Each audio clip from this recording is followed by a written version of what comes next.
It's beer o'clock on Real Ale Craft Beer, and I've got today a rather peculiar beer battle. On my left, on your right, is Theakstons Old Peculier. The legend at 5.6% ABV in a 500 milliliter bottle. And they're calling themselves the original craft brewer.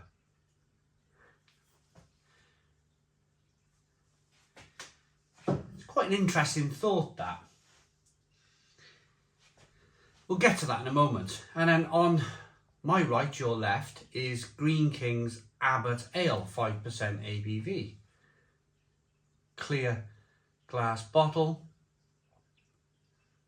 amber liquid there, and there's the bottle cap, brewed by Greene King.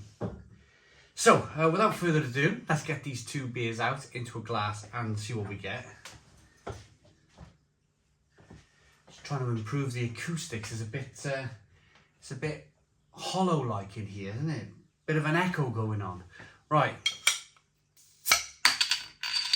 Old Peculier, nice bit of smoke on the bottle opening, beer in the glass.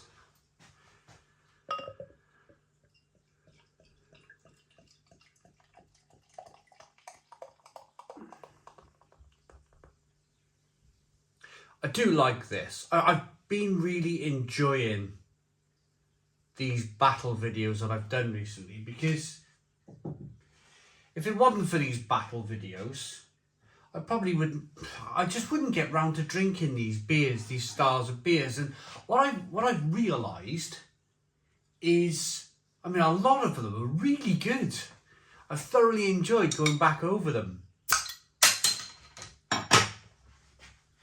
Your beers like Fuller's London Pride, and even to a certain extent Hobgoblin, that was okay. The Abbot Ale Reserve, that wasn't too shabby either.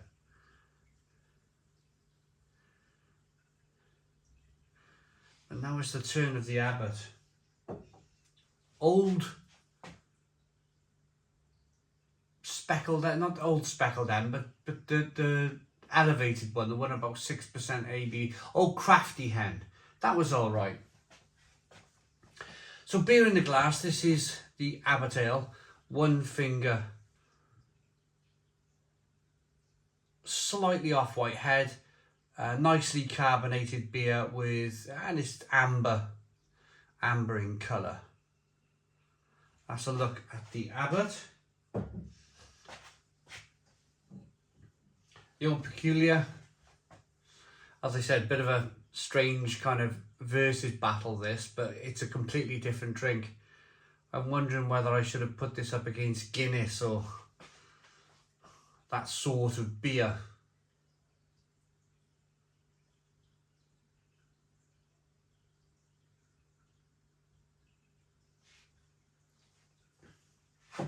So we got a more or less jet black looking beer. There's a little bit of light bleeding through at the bottom of the glass, and there's a 2-finger creamy off-white head.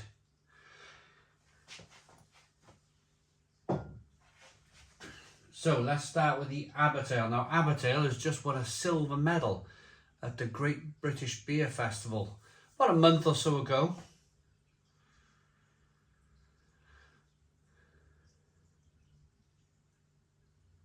Get the aroma. It's not a bottle conditioned beer.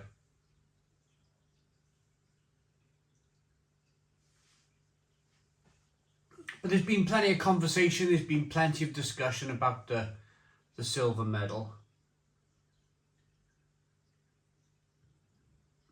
And my kind of conversation with brewers at London Craft Beer Festival, which was the week later, was that if there's going to be any beer, the way Camera organise their judging, they basically pour a load of beer in jugs. They leave the jugs on the side for 20 minutes to half an hour.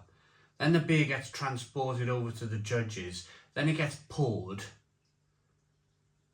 if there's any beer that's gonna, and this is coming from brewers that I chatted to at London Craft Beer Festival, if there's going to be a beer that is used to being knocked about and travelled and bashed about and left on the side for 20 minutes, it's going to be something like Abbot Ale, isn't it? It's been designed to, they brew it in Bury St Edmunds, and we can buy it here in Barry in South Wales in a place called the Ship Hotel on cask. It's travelled across the country. And it's been designed that way. It's been designed to travel and it's been designed to be bashed about and knocked about and treated a bit kind of like badly, really. It's been designed for that purpose. It's a little bit biscuity and bready.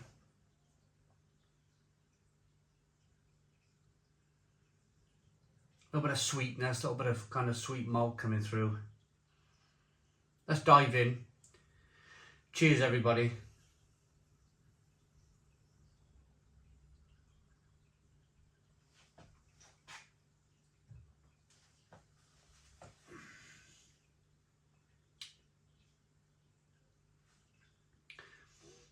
And I have to say, although probably not worth a silver medal at the Camera Great British Beer Festival, there's not a lot wrong with it. It might be a little bit underwhelming. It might be kind of not the hoppiest beer in the world, or, brewed with mangoes and passion fruit and all of that stuff. But I would rather drink. It's a solid premium ale. Biscuity, it's bready, it's nutty, there's no off flavours whatsoever. It's not skunky at all. Being in that clear glass bottle, it's a pretty decent pint.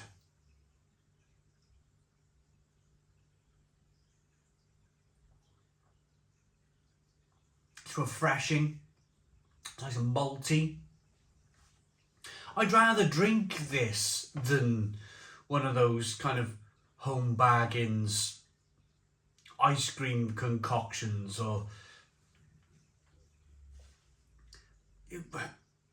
passion fruit infused pale ales and peach flavoured beers. I'd rather drink an Abbot Ale. Much prefer to drink an Abbot Ale. It's not too bad.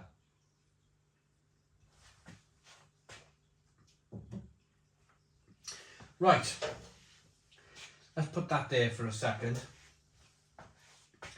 Let's get to the Old Peculier by Theakstons, based in Masham in Yorkshire. Aroma. Oh, is this a bottle conditioned beer? I doubt it very much. No, it's not. Aroma.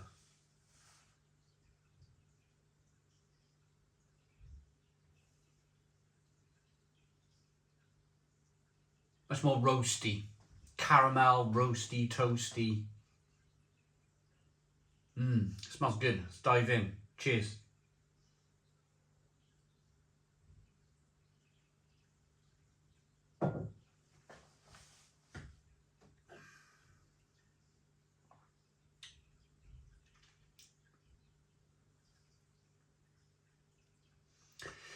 Not overly, believe it or not.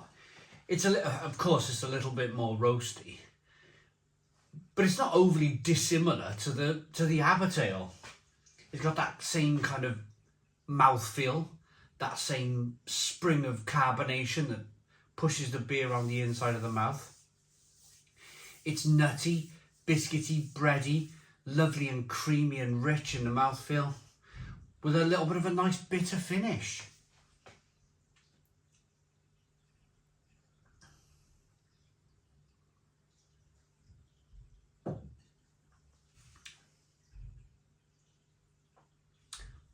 I'd say a little bit more sweeter than the Abbot Ale.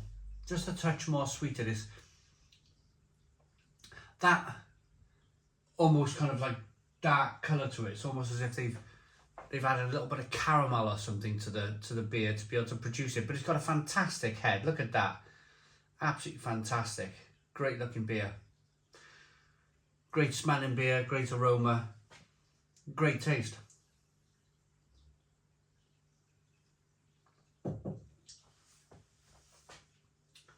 Quite a hard choice actually between the two beers. I think if you're more into your traditional ales, even though the Old Peculier is very definitely a traditional ale, if you're into more of your amber coloured bitters, then perhaps the Abbot ale would be for you.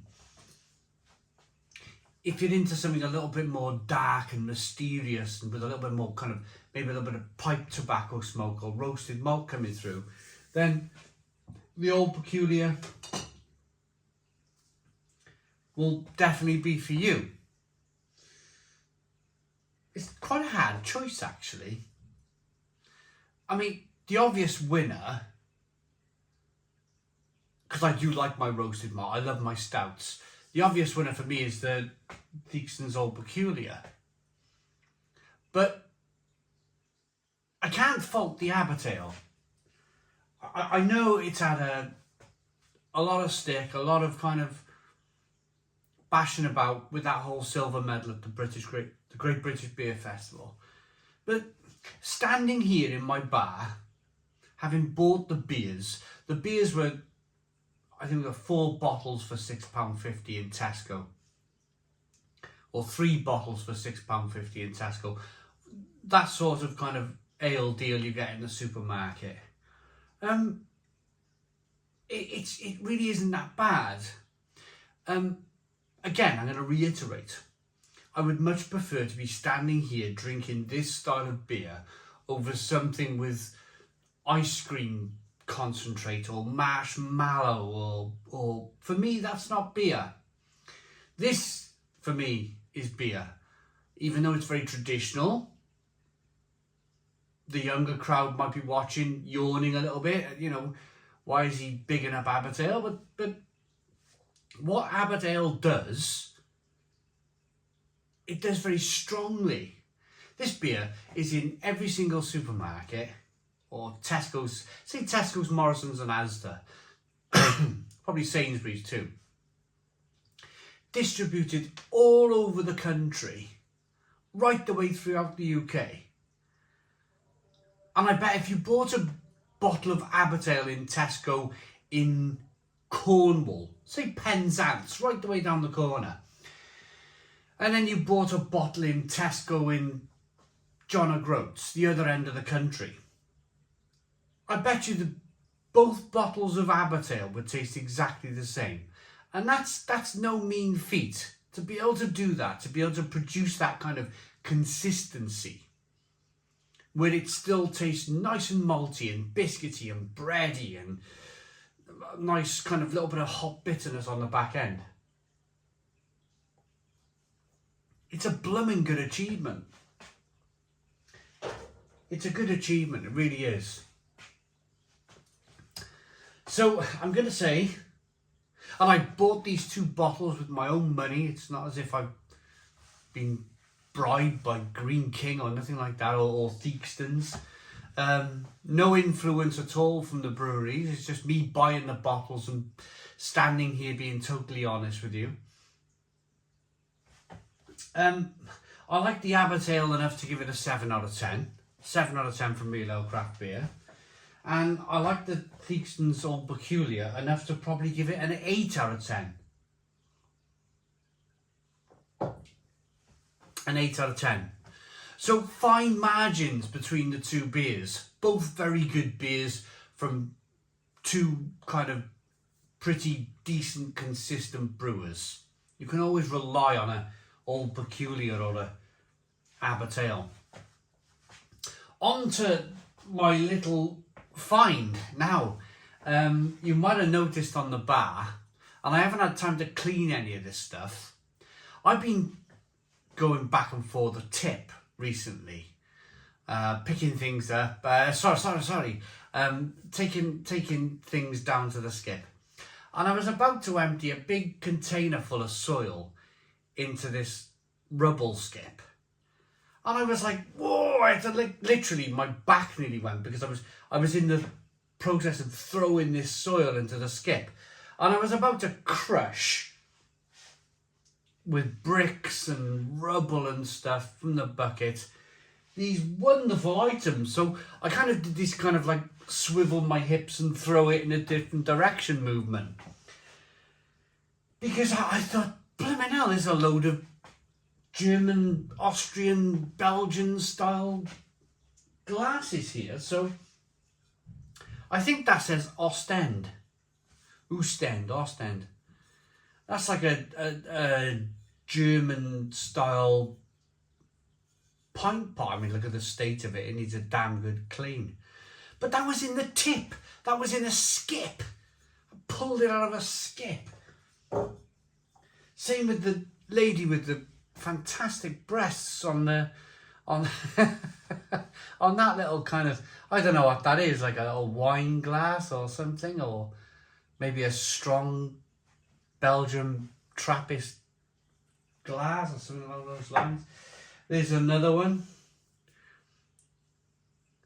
Another nice large breasted lady on the mug there. Fantastic.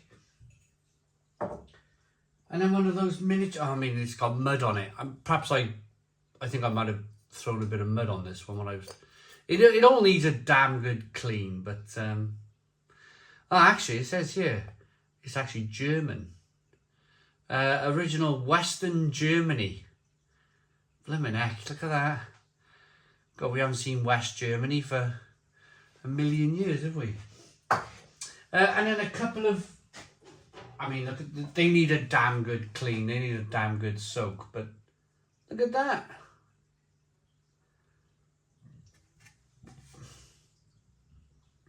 That's what Austria looks like.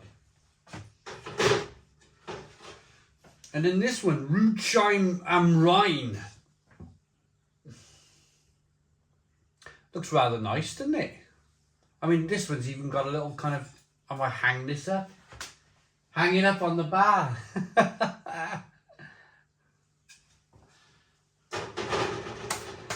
So I picked up stuff for my bar, literally from a skip. I was bin diving.